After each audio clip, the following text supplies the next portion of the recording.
为什么你书房一直放着一碗黄豆啊？上次来的时候我就看见了。有深意吗？天地玄黄，宇宙洪荒。想象力不错。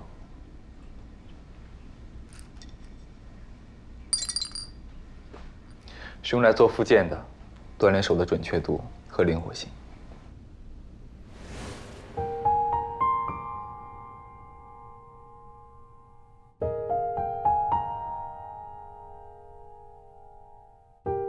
啊，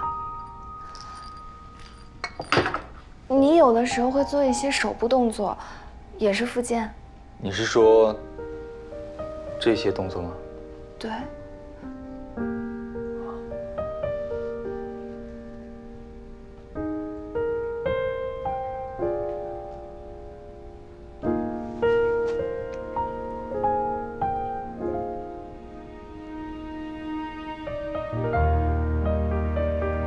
复健据说都会很疼。现在不疼，一开始很疼，有时候会生理性流泪。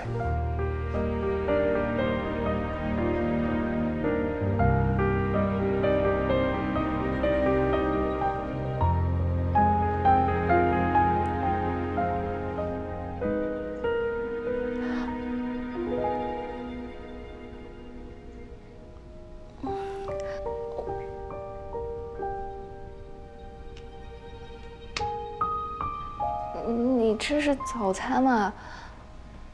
啊，算了，你不要说我白拿你的书，等一下我请你去吃上次那家馄饨吧。现在，你不是说要节食？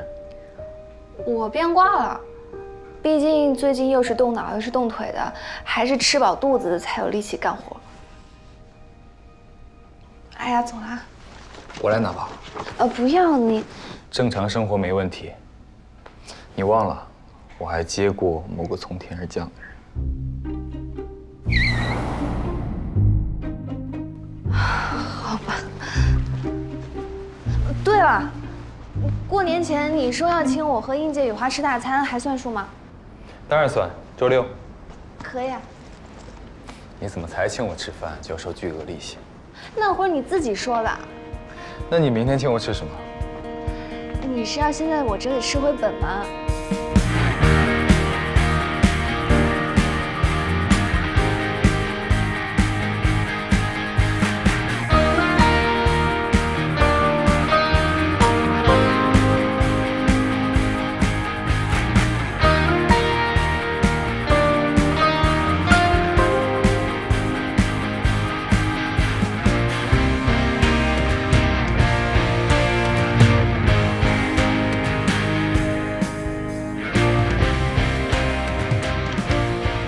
如果确定还是这家施工的话，谈个合适的账期应该不是难事。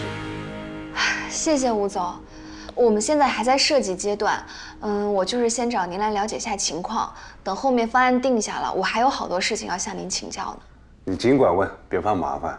你毕竟是从我们财务部出去的，现在这么受重用，我也高兴，肯定尽力。谢谢吴总。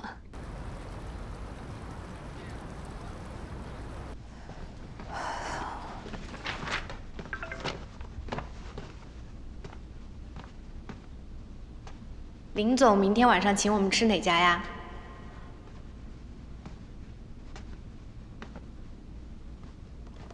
不知道，你挑贵的。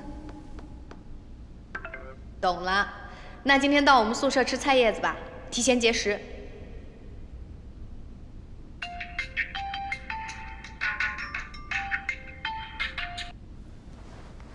爸，喜光，马上元宵节了，你什么时候回来无锡？我去接你，一起吃个饭。我这周不回无锡，我跟妈妈说过了。过节你不回来？妈妈说她有点别的事情，而且我刚好约了同事周6晚上吃饭。什么同事？公司同事啊，不然还能有什么同事？叶总，双远空降的副总经理叫林宇森，之前是盛远投资拓展部的经理，10月份到双远的。他上任后锐意进取，工作上口碑不错，不过在个人风评方面褒贬不一。据说他刚上任不久就调了一个财务部的女员工到自己手下，还曾经一起出过差，有办公室恋情的嫌疑。那个女员工我们确定过了，她姓聂。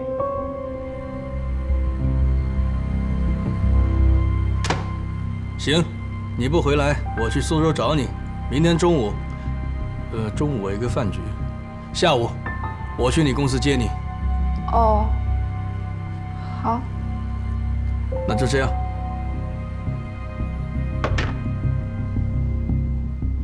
什么事这么急？居然来苏州找我？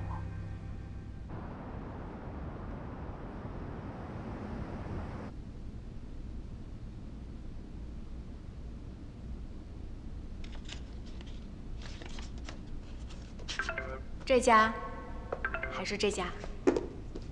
火锅这家评分很高，但是雨华一个成都人，他说他不吃辣，离谱。粤菜这家评价也不错，环境也好，吃完还可以逛逛。我和雨华一致选粤菜啦。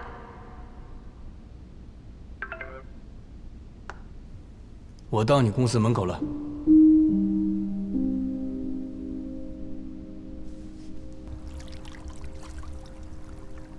最近工作顺利吗？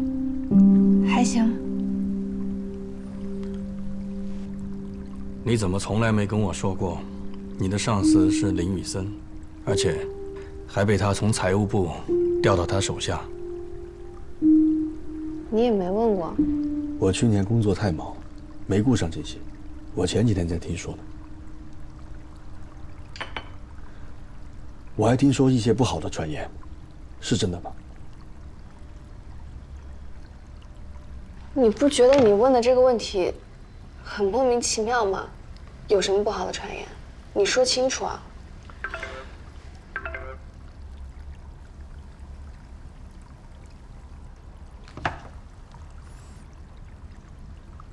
这个林，是不是林宇森？你晚上跟他吃饭，你们两个真的在一起了吗？这可不行，你赶紧跟他分手，我马上把你调到别的公司去。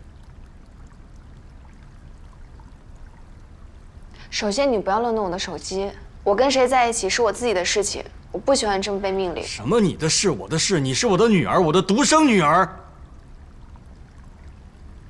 我抚养权归妈妈。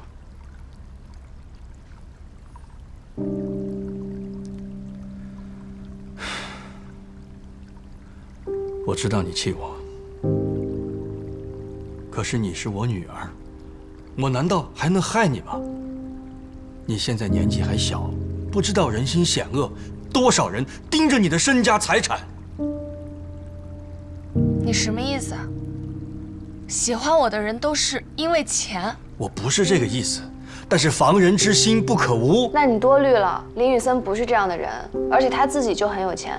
他有钱？他有什么钱？他只是盛先民的外孙，没有继承权的。他以前是很有名的外科医生，现在他起码也是公司的高层，没有继承权又怎么样呢？那钱够用就可以了呀。林宇森也不是那种野心勃勃的人。他不是野心勃勃的人，哼！他们盛家的子孙就没有一个不是野心勃勃的，只不过有的没能力，有的没那个命。林宇森没有那个命，但是你有。他在盛远这1年多，不知道给我下了多少绊子。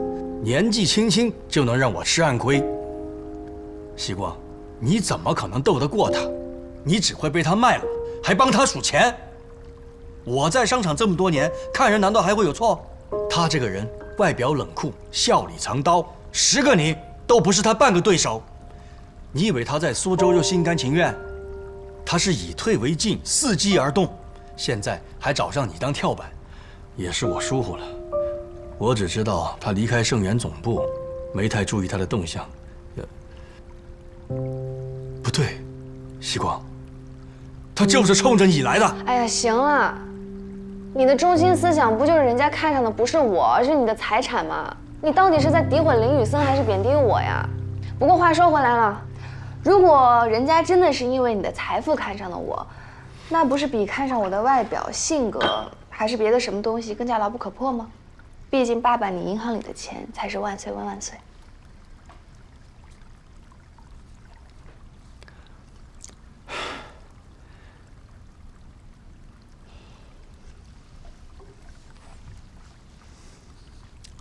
有些话我本来不想说，我不想伤害你。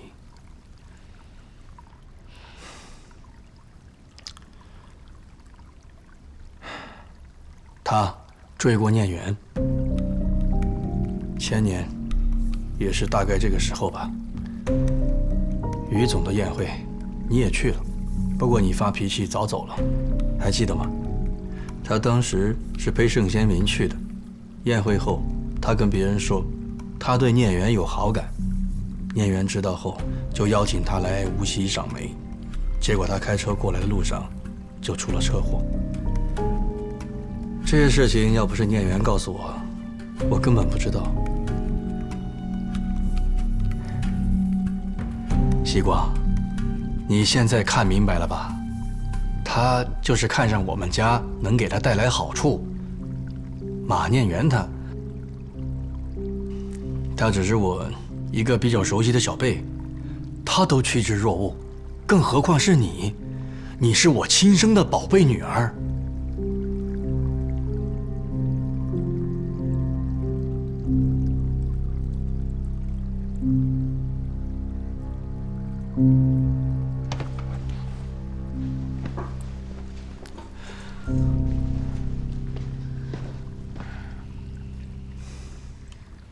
我不信。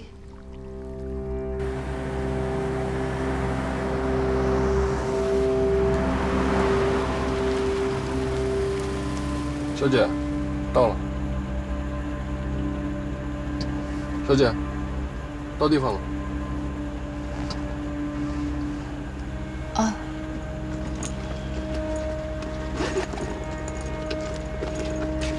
给，谢谢。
不是说我去接你们，怎么自己跑过来了？难道提前要去餐厅踩点？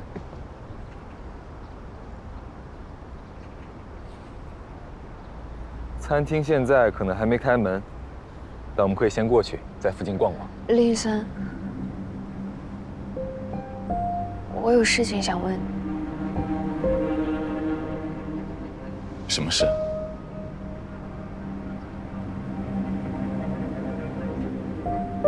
我刚刚去见了我爸，他说你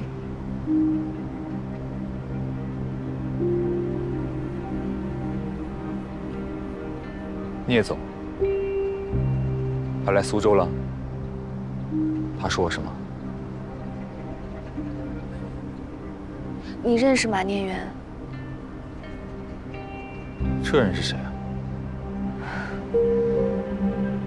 你果然不认识。但是，但是爸爸何必撒这种一戳就破的谎？同样的，林宇森也不会做这种无用的欺骗。到底是哪里不对呢？聂总说我认识，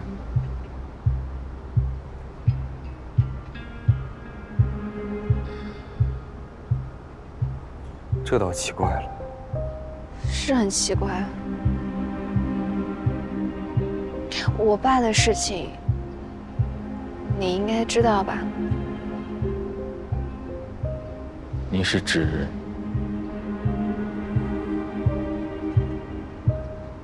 略有耳闻？所以，马念媛算是我爸的干女儿。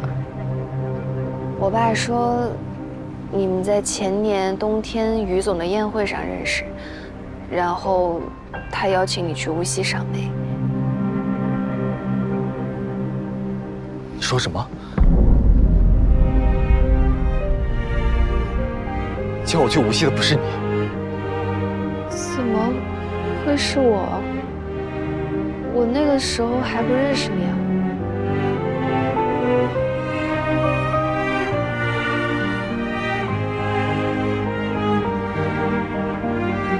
2年前1月份，我们在于总宴会上见过，我和外公一起去的。你仔细想想，一点印象都没有吗？有吗？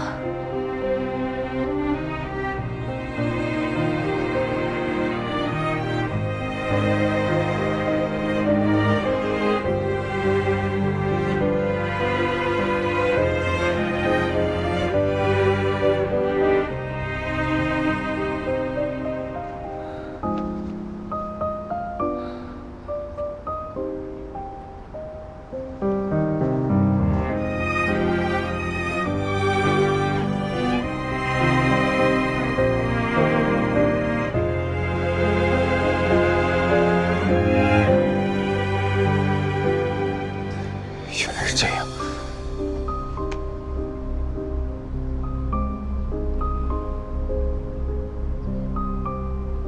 你回国了吗？现在在哪里？我马上去找你。跟我来。去哪里啊？宋江。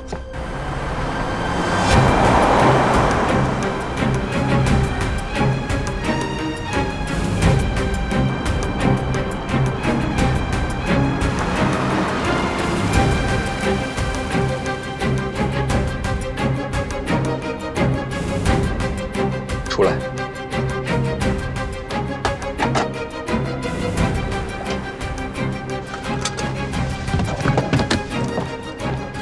兰森，你过来通知我，早上小子扫踏响铃。邵佳琪，西光，你怎么跟雨森在一起？邵佳琪，2年前我车祸前，你是不是打了个电话给我，让我去无锡？怎么又提这件事儿？我对不起你一辈子，我知道。那天你在电话里对我说的话，再重复一遍。天哪，求你饶了我吧！我知道错了还不行吗？我早知道那女人是这么没品的人，我根本不会给她牵线的。我已经跟她断绝往来了。我告诉她你路上出了车祸，她居然看都不去看一眼。行了，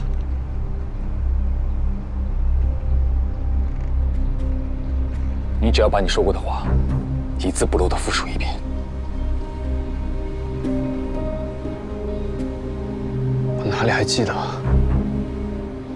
那好，我复述，你确认我说的对不对？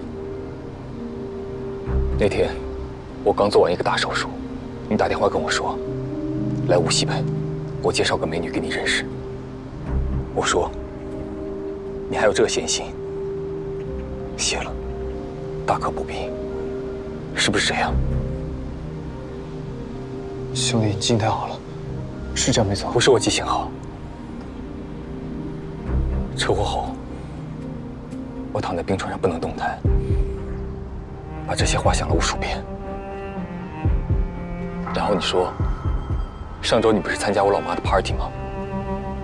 人家美女对你一见钟情，今天碰到她，他主动提及你，想要你到无锡赏梅呢。甄美女，不骗你，你程远的女儿。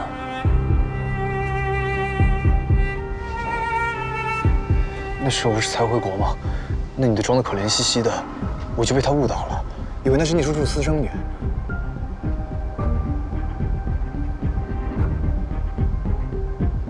最近才知道真相，我一直犹豫要不要跟你再提这件事。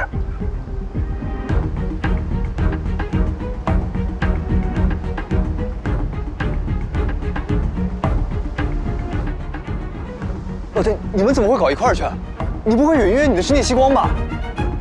不是，你不会对人家打击报复了吧？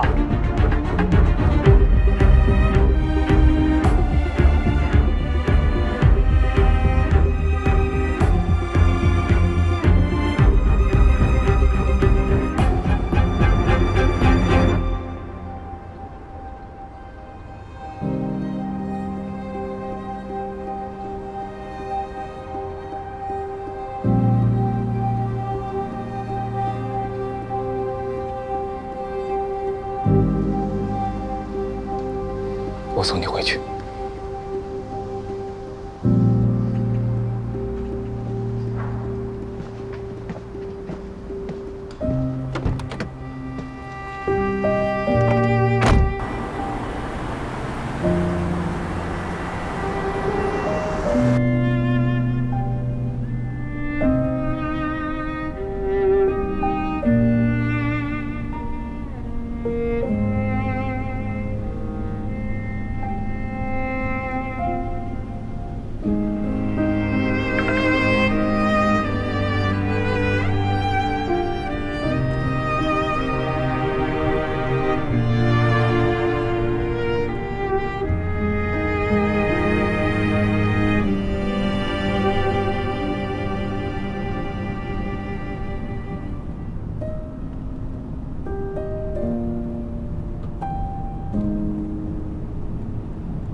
可能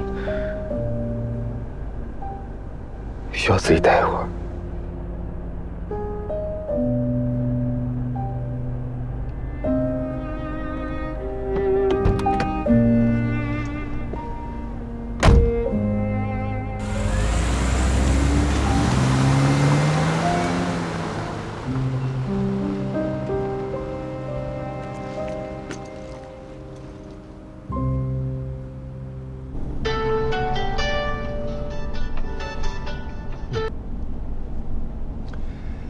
你下午匆匆忙忙跑走，是不是去问林宇森了？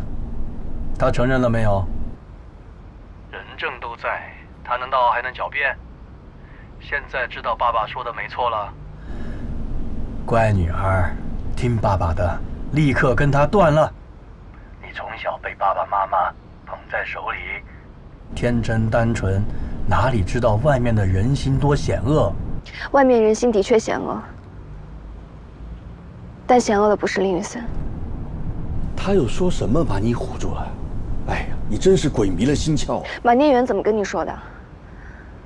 他说，林宇森对他有好感，所以他通过邵佳琪邀请林宇森到无锡去赏梅。那他有没有告诉你，他邀请林宇森用的名义是什么？聂成远的女儿。他误导邵佳琪。让邵佳琪以为她是你有血缘关系的女儿，而邵佳琪没有说她的名字，所以林宇森一直以为邀请她去无锡的人是我。不可能！你当然可以无条件相信他，但你若还有做父亲的几分责任心，你不妨去找邵佳琪了解真相。哦，你不会去？堂堂聂总怎么会放下这个脸面呢？但是我告诉你，林宇森从来没有对马念远有过好感，而马念远。甚至在林宇森车祸之后，看都没有去看他过一眼。所以你说的没错，这个世界上的确人心险恶，但天真的不是我，鬼迷心窍的也不是我，是你。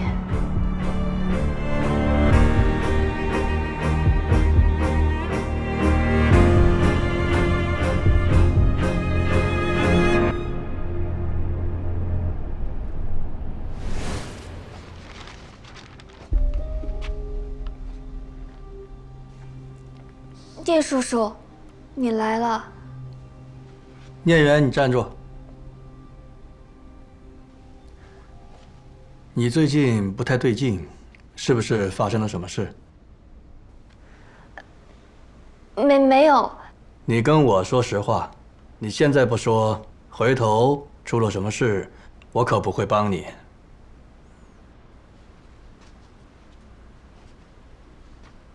聂叔叔，我好像闯祸了。你能闯什么祸？有什么事直接说，不要哭哭啼啼的。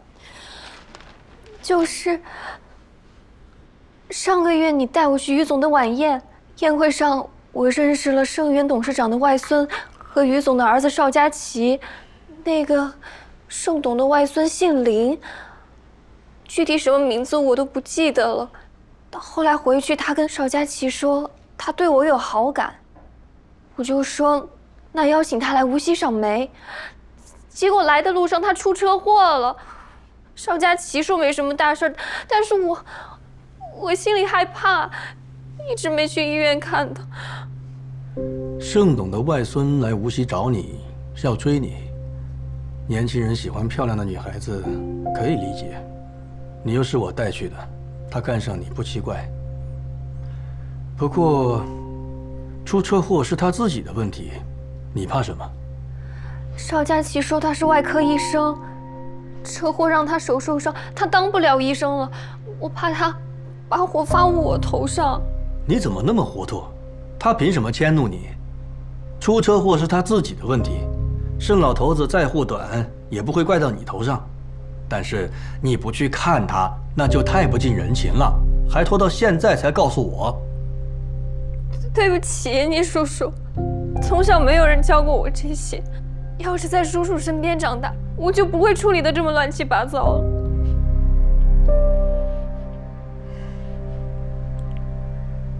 你也不用太慌张，他到底不姓盛，不过盛家也不至于一点动静也没有啊。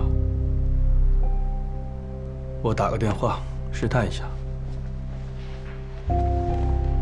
包凯，好久没见了，什么时候聚聚啊？行，我们是该聚聚了。看来你心情不错。上次见面还听你说家里有点事，解决了？没什么事儿，我的外甥出去玩，出了车祸，老爷子紧张得很。其实人好好的，只是当不了医生而已。你大姐的儿子？嗯。怎么这么不小心，还出了车祸了？年轻人不稳重，开车到处玩，不就出事儿了？行了，不说他了，我备好好酒等着你。那就这周末我去上海找你。盛家不知道你，多半是姓林那小子觉得没面子瞒下来了。他好端端的也没什么事，既然如此，我们就当做这事没发生过。谢谢你，叔叔。叔叔，你太厉害了，什么都没问，就把事情说清楚了。下次有事早点跟我说。那这件事情要告诉妈妈吗？我还没跟她说。你就别跟她说了，她身体不好，别让她操心。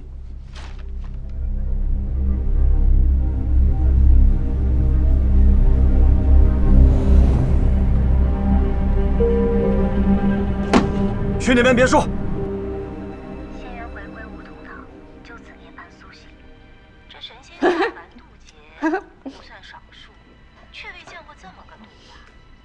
这哪里是渡劫啊？分明是变着妈，怪不得你看这个是什么？性子就成了这副样，历世千载。谁送你的？世间宗有人追你啦？不是，是芊芊送我的。今天他和罗克、赵少来无锡玩，我们大家一起吃饭，他就送了我这个，说是不小心买重了。出手这么大方呀？他到底什么来历？靠谱吗？当然靠谱，他家里在苏州开大厂的。上次请我们去厂里逛了逛，在厂里的贵宾厅吃饭，餐厅服务员待他跟公主似的。还有那个赵少更有钱，还有背景。他们最近在做一项新投资，赚了不少。芊芊说她先投一点看看，要是赚钱了就带着我一起。妈，上次聂叔叔说要给你钱，给了没有啊？给了一笔，就比那天买衣服鞋子多给了一点点。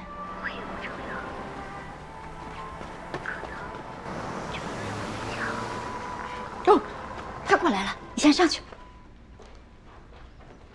我飞升在即。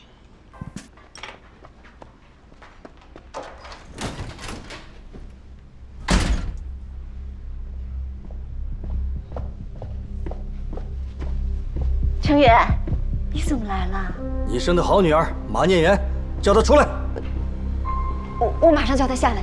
念媛，快下来，你聂叔叔来了。来了。你聂叔叔生气了。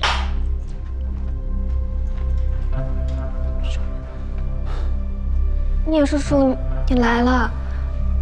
我今天买了进口的车厘子，可好吃了，我去给你拿。啊，念媛她特意给你买的，就等你来了。你敢骗我？程媛，你怎么了？你别生气呀！念媛她怎么敢骗你呀？聂叔，我没有，我怎么会骗你啊？你老实告诉我，2年前你约林雨森来无锡，到底怎么回事？你跟邵佳琪说什么？你是不是跟邵佳琪说你是我女儿？我没说，是邵佳琪自己误会的。误会了？你没有解释？我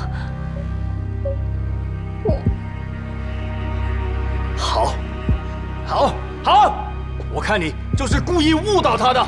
你还说林雨森对你有好感，约你，其实就是你主动找到邵佳琪，是不是？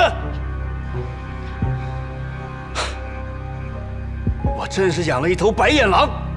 林雨森车祸后，你不去看他，让他记恨我，拦了我几个项目，造成集团巨大的损失，我都没怪你。没想到你还冒充我亲生女儿，把锅甩在西光头上。你，程媛，你怎么了？你别吓我啊，程媛！孩子有错你就打就骂呀，你可别气着自己啊！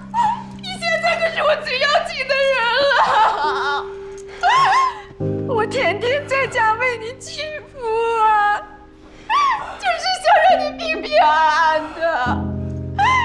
你可别吓我呀！不关你的事。怎么不关我的事啊？都是我们教好的。我身体不好，没有精力管他，以前又没能给他找一个好爸爸。程媛，可不能有事。我现在只有你了。好了，也没什么大事。不过以后他的事，我就不再管了。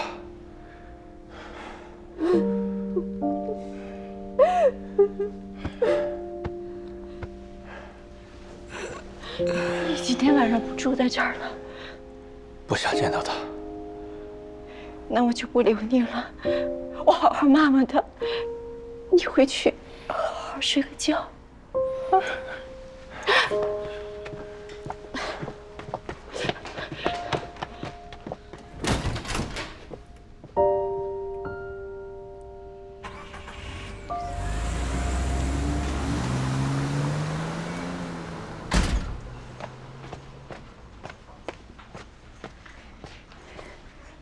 我怎么生了你这么蠢的东西？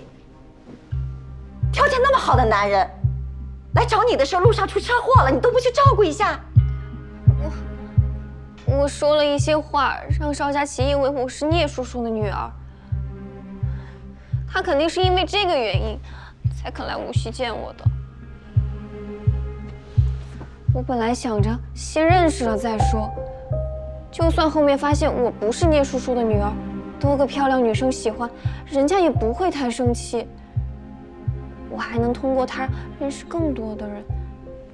谁知道他出车祸了，邵佳琪说他伤得不轻，连医生都没法做。所以你怕了，怕他发现你不是聂成远的女儿，怕他把火发到你头上，你也不敢跟聂成远说实话。结果呢，还不是东窗事发了？你能瞒2年，多亏了这个男人厚道，没来找你这个聂成远的女儿，也没去告诉盛家，不然你1天都瞒不了，你还能好好的坐在这儿。你妈都被扫地出门了，你呀，做都做了，逃能逃得掉吗？不如富贵险中求，男人受伤的时候就是最脆弱的时候，你去照顾他一下呀，诚心道个歉，反而可能有机会呀。毕竟，他只是做不了医生了，其他的又没有什么，有盛家那样的背景，什么做不了啊？车祸又不是你的错，大好的机会就被你这么错过了。你就知道说我，当初你不也选择了爸爸，放弃了聂叔叔？要是我真的是聂叔叔的女儿，我哪里用得着这么费尽心机？放屁！我说一蠢，你还跟我杠上了。那个时候聂成远什么都没有，我为什么要跟着他？你爸是城里户口，铁饭碗，单位分房，条件比聂成远好1万倍。村里的人谁不羡慕我嫁到城里啊？聂成远的家里穷得叮当响，我跟着他有苦日子吃。再说了，聂成远也是跟了江云才发达的。你妈虽然不是什么好人，但是自己几两重还是知道的。聂成远跟了我，未必发得了财。再重来一遍，我一样跟你爸。你是个没良心的东西！你爸打你生下来就把你当宝贝一样啊！你那讨人厌的爷爷奶奶重男轻女，你爸连你奶奶家都不回了，你一点都不记得了？他是不是白疼你了？我没有，我以为你心里只有聂叔叔，你还给我取名叫聂远。我心里只有他，我当年会踹了他呀！取个名字身上又不掉块肉。当年生你的时候，他刚好攀上了江云，我心里不爽快，就给他天天堵。反正你爸从头到尾都不知道前面的事情。不过后来我也有一点后悔，你爸他真是个好人，可惜死得早。不然我也用不着来哄聂成远。不过真没想到，江云脾气这么大，竟然真的离了。这件事情上，他也是蠢的。妈，我知道错了，你就别骂我了。现在怎么办啊？聂叔叔这次真的生气了。没事儿，看他走时候那样子还能哄得回来。过2天，你给他发一个长点的道歉信息。男人靠不住，能哄多久就多久。知道了，妈妈。你这手表，虽然是你朋友送的，以后也别再让他看见了，更别提什么进口车厘子了，让他觉得我们是在享受。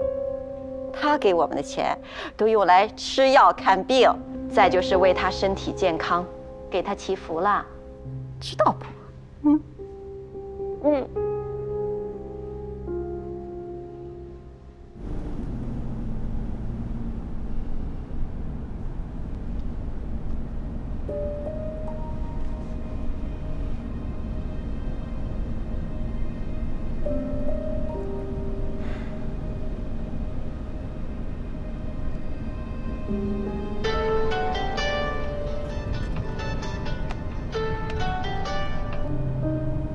喂，聂成远，你突然转这么一大笔钱，什么意思？给西光的。女儿长大了，多给点零花钱。你是不是做了什么对女儿不好的亏心事？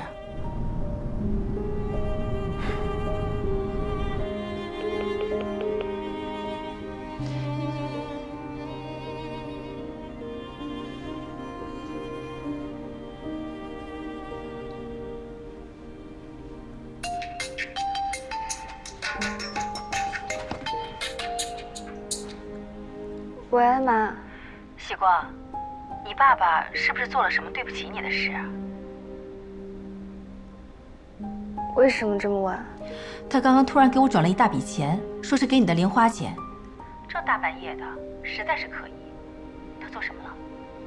如果要把来龙去脉说清楚，又要提到千家母女，干嘛让妈妈平白生气呢？没什么，我也不知道他怎么了，可能是良心发现了吧。真的？真的，我在苏州好好上班呢，能发生什么？也是啊。今天跟小林出去吃饭了吗？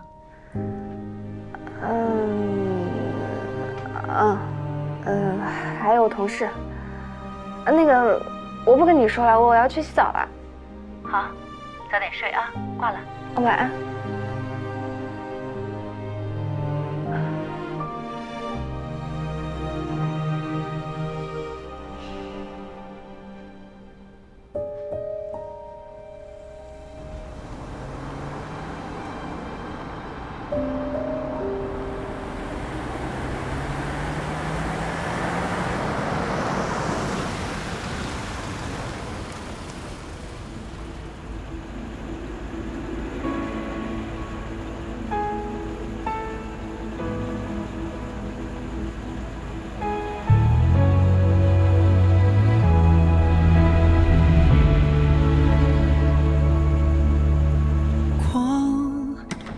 隔间玻璃上，看不清方向，一如既往。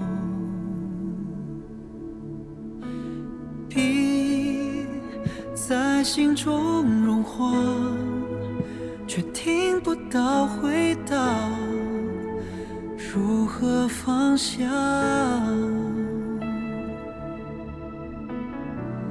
完美结局是不分离，最怕我还是失去你。时间如何带走悲伤，最后剩我游荡，睁开眼闭上雨眼，森，你长大后想干什么？我长大想做外科医生。怎么想当医生啊？爸爸还指望你子承父业，当个商业天才呢。他还是当医生好，妈妈喜欢医生。对，当医生好。哎，小森奶奶是中医，小森是西医，以后我们家呀，中西医合璧，天下无敌。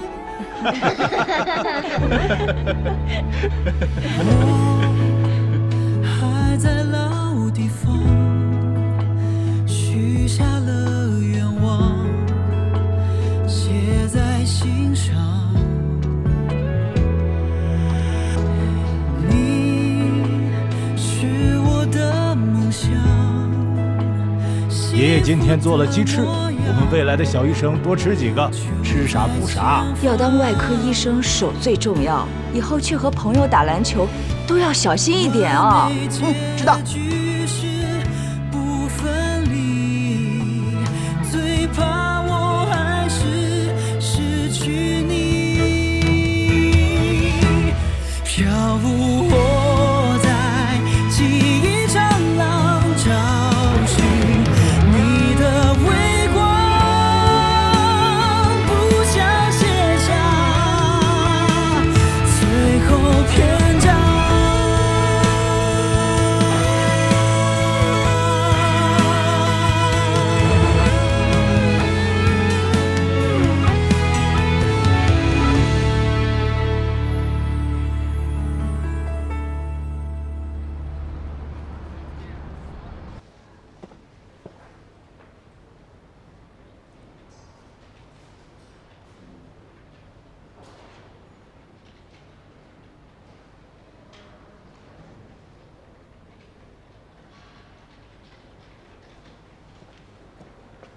11点了，林总怎么还没来？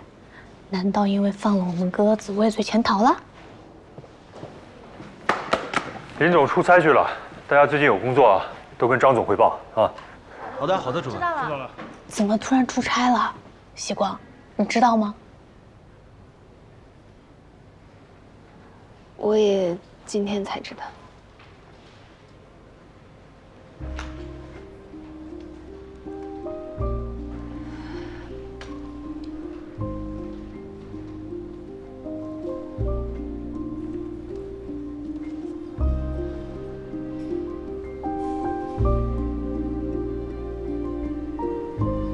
我离开一段时间。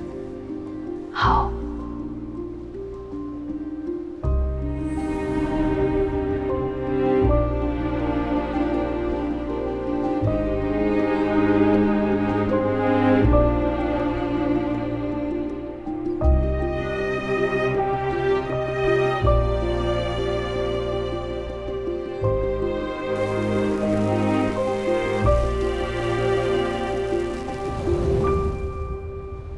你是傻子吗，林雨森？在以为我干了这么坏的事情的情况下，还会想和我在一起？你去哪里了呢？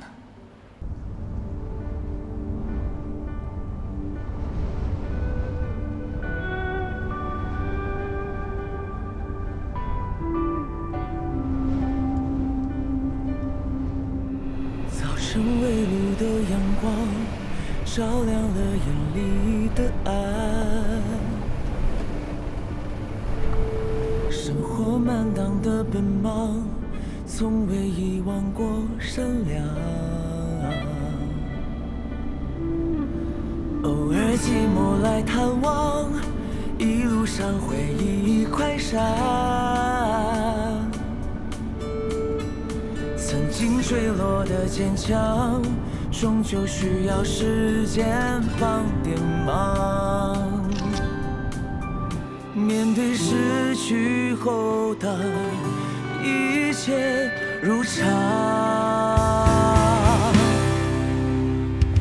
任何希望，任何绝望，任何迷惘，也是第96处，始建于公元695年，主体是木结构建筑，依山而建，里面供奉着敦煌石窟最大的弥勒佛像。它出现的时候是在初唐，那时候只有4层。日子不过原来是这样，我依然选择我微笑的模样，就算失去后还能看起来一切如常。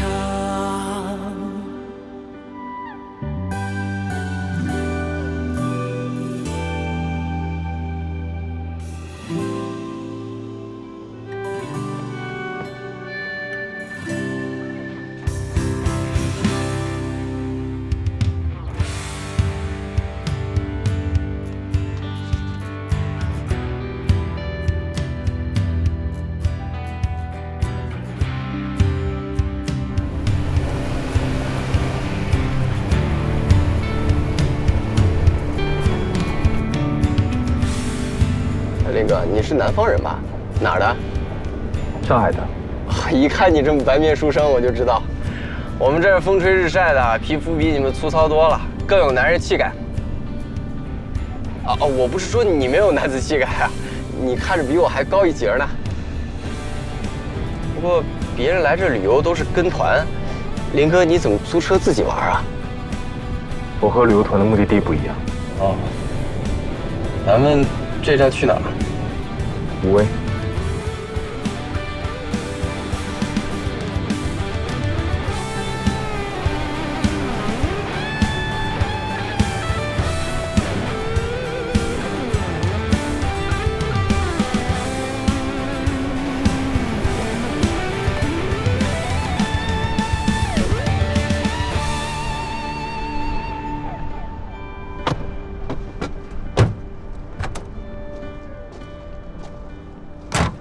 武威这边居然有这么大一个太阳能电站，我甘肃人我都不知道。林哥你怎么知道？我现在在做这一行。哦，原来是这样，怪不得你要来这儿呢。不过我见过小型的太阳能电站，我有个亲戚，他们村里就有一个，他们那边特别偏，海拔又高，之前电都没有，后来政府给建了这个才用上电。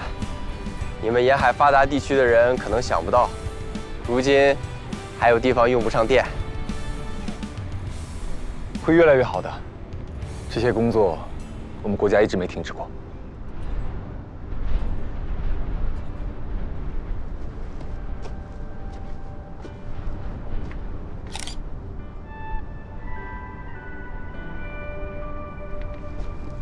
走吧，我们去别的地方。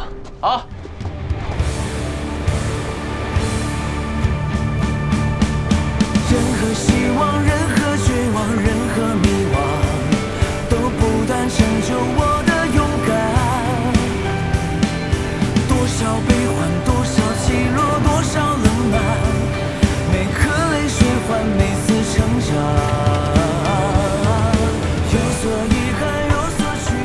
哥，你看前面，居然有人和我们一样到这荒郊野外，看起来像科研团队。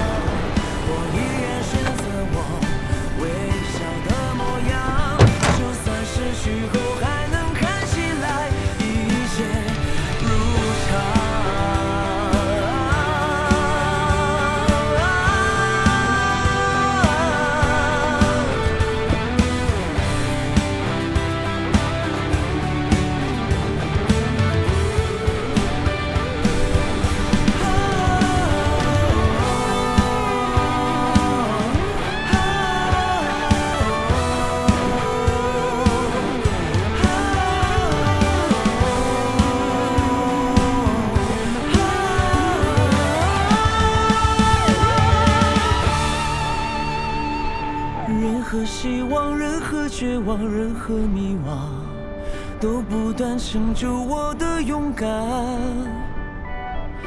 多少悲欢，多少起落，多少冷暖，每颗泪水换每次成长。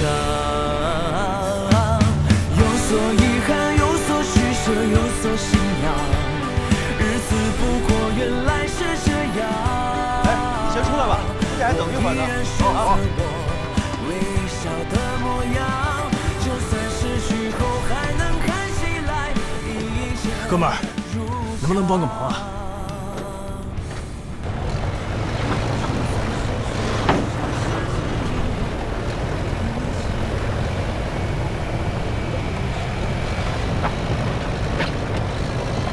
我叫曹明，他叫张宇，我们是甘肃清洁能源研究所的，在这里做光伏电站的前期勘探。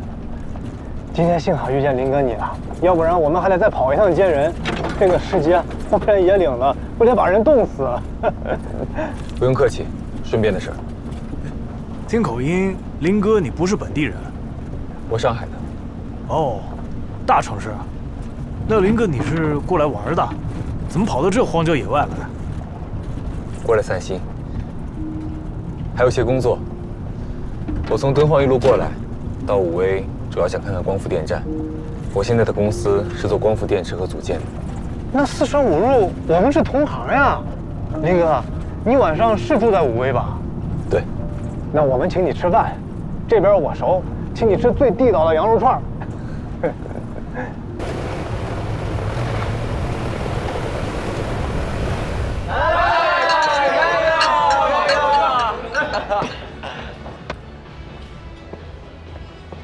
感谢林哥和包小哥把我们带回来，要不然现在我们还有人在外边喝郑总的西北风呢。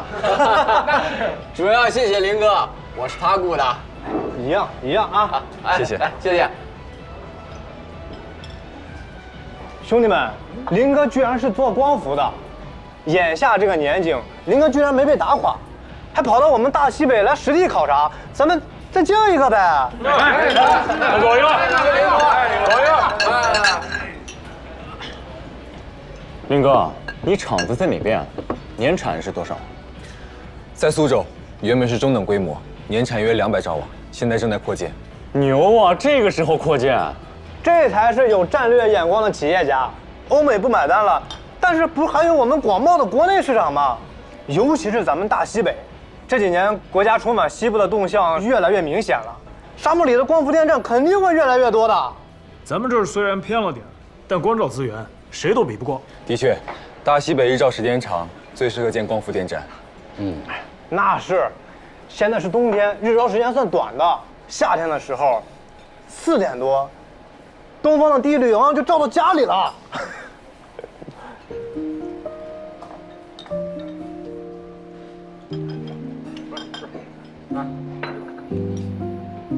哎，林哥，你既然都跑来勘察了，一定也想做这边的项目吧？说不定没多久你们过来建电站，到时候大家多半又能见面了。那就承你吉言了。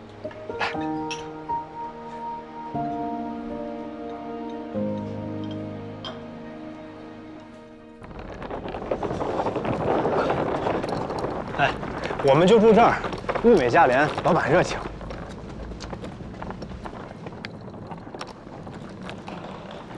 老板，给你带客人来了，给和我们一样的价格啊！必须的嘛。谁住？身份证。哎，好，稍等啊。林哥，我们明天去把车取了，就回兰州了。你呢？我再待一天去兰州。可惜我们不能再待一天了，不然这路上多热闹。不急，你不是说我们公司要做这里的项目，到时候大家在一起喝酒。那感情好呀！那感情好呀！今儿都没喝够呢。房卡。哎，好，这信封和明信片是我老婆设计的，文绉绉的，你要是喜欢，随便拿。挺漂亮的，谢谢，不客气。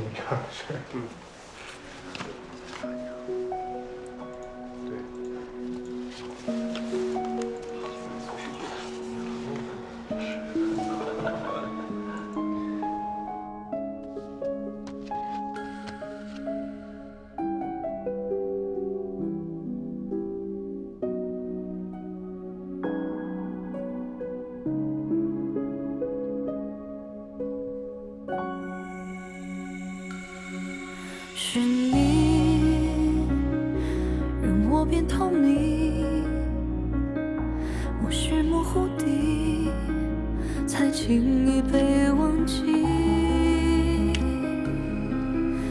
如何能够走进你的心，在你身后徘徊犹豫？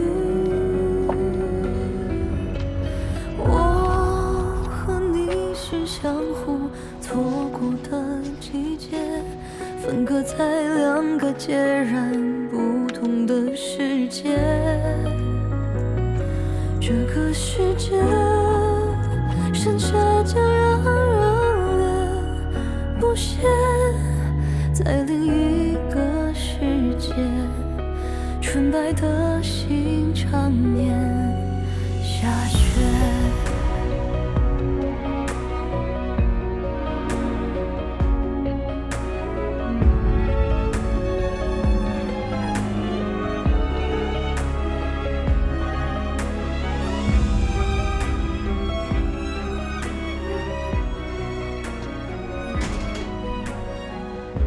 老板，请问这边有信纸吗？哦，有，我给你拿。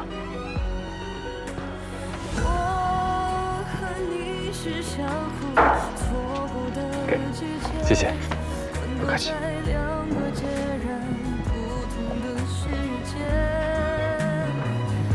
这个世界剩下这让人恋不舍，在另一个世界，纯白的心常年下雪深夜，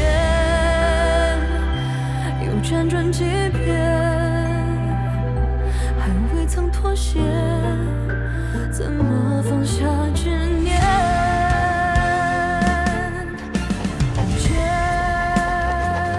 习光，第一次见你是在无锡于女士的宴会上，那是一个我并不想参加的宴会，一切都那么无聊，远不如一个人在家研究手术方案。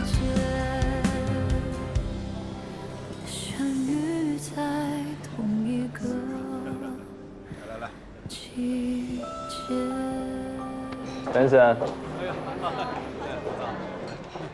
周总啊，好久不见了啊！好久不见。你怎么一个人坐这儿？我找你半天了。你不要忙着接待宾客。我偷个懒。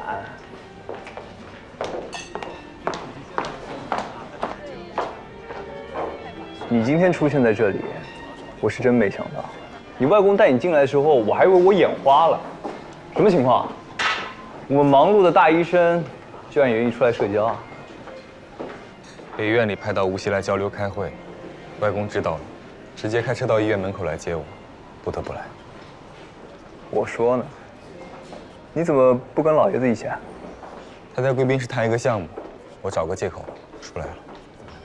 你这也太识趣了吧！甚远的事情，你就一点都不想沾？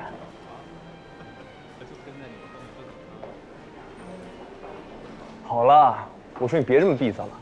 来，我带你逛逛，打招呼。这次来的宾客不只是无锡本地的，说不定以后你用得上。我一个医生，认识商界的人做什么？我和他们唯一有可能的交集，就是在手术台上。可怕的一声笑话。邵先生，于总正在找您。好，我马上过去。快去吧，我一个人待在这里休息吧。好。哎，晚点走，晚上我们宵夜。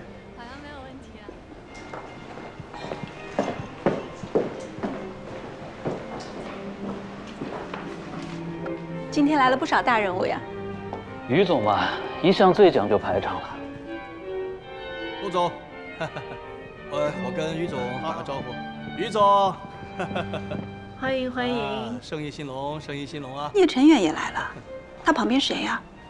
他女儿我见过，这不是他女儿。他不是离婚了吗？这个难道是新夫人？你们男的就是龌龊。今天有幸再见到聂总，小弟真是非常高兴啊！咱们远程开发的商业地产是全国公认的高质量，聂总有用得着小弟的地方，尽管开口啊！这是我的名片，希望今后能为聂总效劳。效劳，我看就不必了。来了，这才是聂清源的女儿，有好戏看了。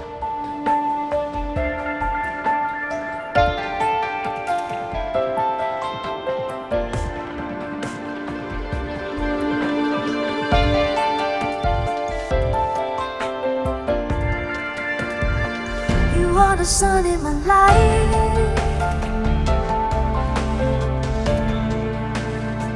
You are the light of my love. 发现了你。